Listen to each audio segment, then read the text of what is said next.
The use of women to satisfy certain needs of military personnel, officers and soldiers of active armies has been known for a long time. As far back as the time of Alexander the Great and the warriors of ancient Rome, there were heterae who accompanied the army on campaigns. In the Middle Ages and modern times, sutlers were an integral part of most armies of the world. Some were engaged in supplying and provisioning the troops, others brought pleasure to the soldiers. Modern times have been no exception. The issues of meeting these needs have always been acute for the command of the army. But nowhere, and never in the history of mankind, has this been turned into a planned and streamlined way of satisfying the intimate needs of military, the way it was done in the Nazi Reich. Germany. This problem arose before the leadership of the Wehrmacht and the SS with the German attack on Poland. The army, in a state of military aggression against neighboring states, numbering millions of young and healthy, in the first years of war men in its ranks, demanded a solution to this problem. However, the leaders of the Nazi Reich approached the solution of the problem not only with German pedantry, but also with ideological and nationalist style. The military brothels that followed the moving army were divided into categories depending on the composition of the personnel. On September 9, 1939, the German Minister of the Interior, Frick, in order to prevent cases of homosexuality and venereal diseases among military personnel, which are inevitable during casual and promiscuous sexual intercourse, issued an order to create brothels for the need of the Wehrmacht and SS military units. Everything was calculated with a German precision: the time of military personnel spent in the brothel, the behavior, the throughput of the girls, and even the uniform. For example, a prostitute had to meet pilots decently dressed. Negligence was strictly prohibited. Underwear, like bedding, had to be fresh and changed for every new client. In the ground forces, girls could meet officers already in the underwear and lying in bed.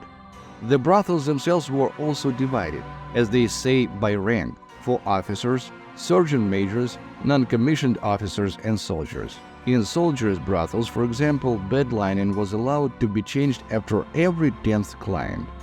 That is, the social differences of the clients also affected the position of those who served them.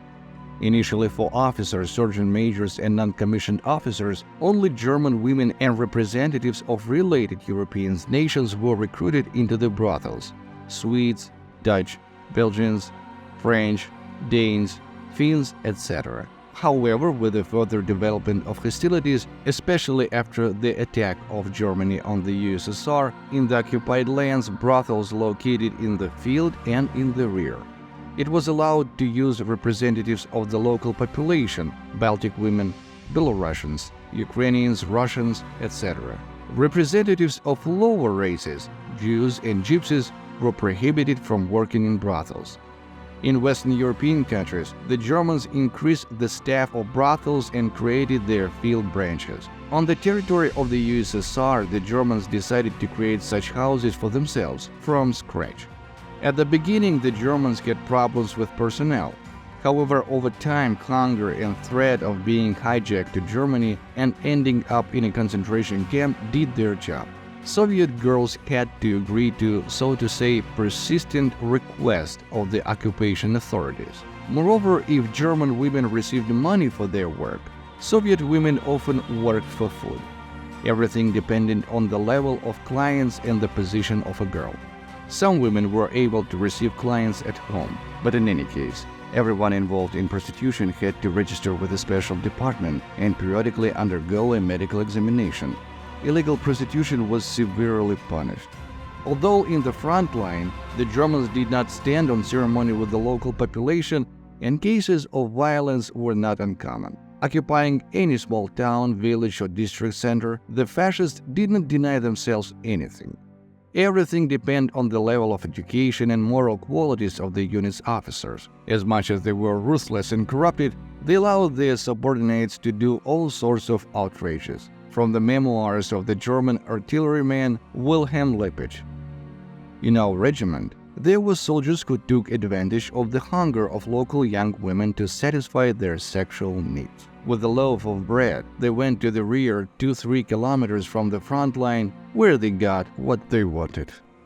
Some women who worked in brothels had connections with underground fighters and partisans, and supplied them with various information that they managed to, so to say, extract from the clients.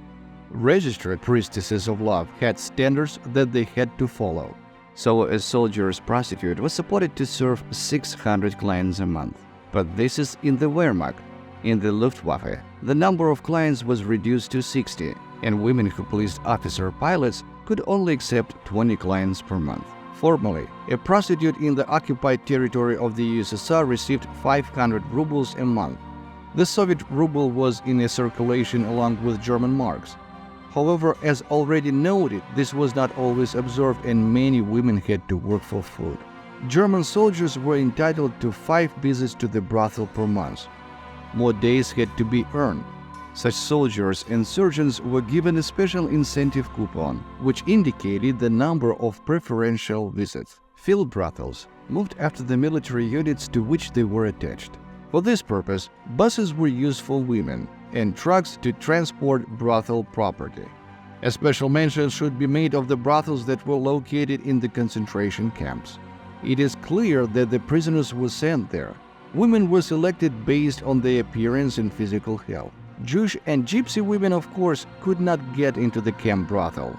They and the Hiwi camp police, formed from the loyal prisoners, and the junior camp staff were used unofficially. The camp workers had absolutely no rights. They lived as long as they were of interest to numerous clients. At any moment, for any offense, they were asked to be returned to the barracks on a general basis or sent to death. Certainly, the situation of prisoners from the camp brothels was significantly different from ordinary prisoners. They were fed more or less relatively well, conditions for personnel hygiene were created, and they were subjected to weekly medical examination. But they could have all this as long as they satisfied the lust of the fascists.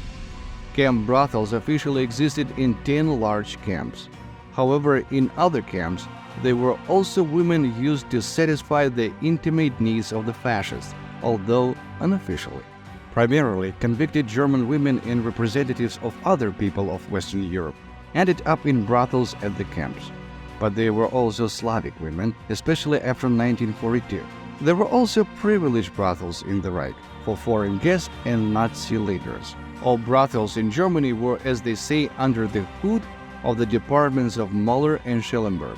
Many prostitutes were recruited by the SD and Gestapo. In addition, wiretapping could be carried out periodically in stationary brothels. This is how unreliable military personnel and overly talkative bosses were identified.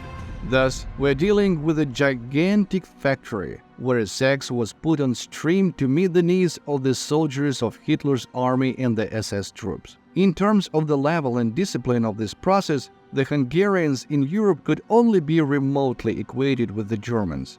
In the rest of the armies of the German bloc, not a single army reached such a level of scope of organizing the provision of sexual services. Japan. However, in Asia there was also Germany's ally Japan. The Japanese are sometimes called Asian Germans, and that's for a good reason. During World War II, the Japanese army also had a well-organized system of intimate service for soldiers and officers of the Mikado army. Here too, mass production was established for the needs of the military. In the beginning, the Japanese also planned to make do with only Japanese women, but they quickly abandoned this idea. For the huge Japanese army, there were clearly not enough Japanese women, and they did not want to become prostitutes very willingly. Then the Japanese army authorities paid attention to local women, and brothels began to be filled with Koreans, Chinese, Vietnamese, etc. At military units, special hunting brigades were formed, whose task was to take out the pretty women and girls in villages and settlements with the aim of ransoming them from relatives. And if it was not possible to ransom, then the girl could simply be kidnapped. Brothels in the Japanese army were called quite romantically comfort stations. Only the cancellations in them were one-sided, intended only for Japanese warriors. In the Kwantung Army alone, located on Chinese territory, there were more than 300 such stations. The women who, by the will of the Japanese occupiers, were assigned to the category of service personnel lived in very difficult conditions. They had to serve 50-60 clients a day. It was a monstrous exploitation.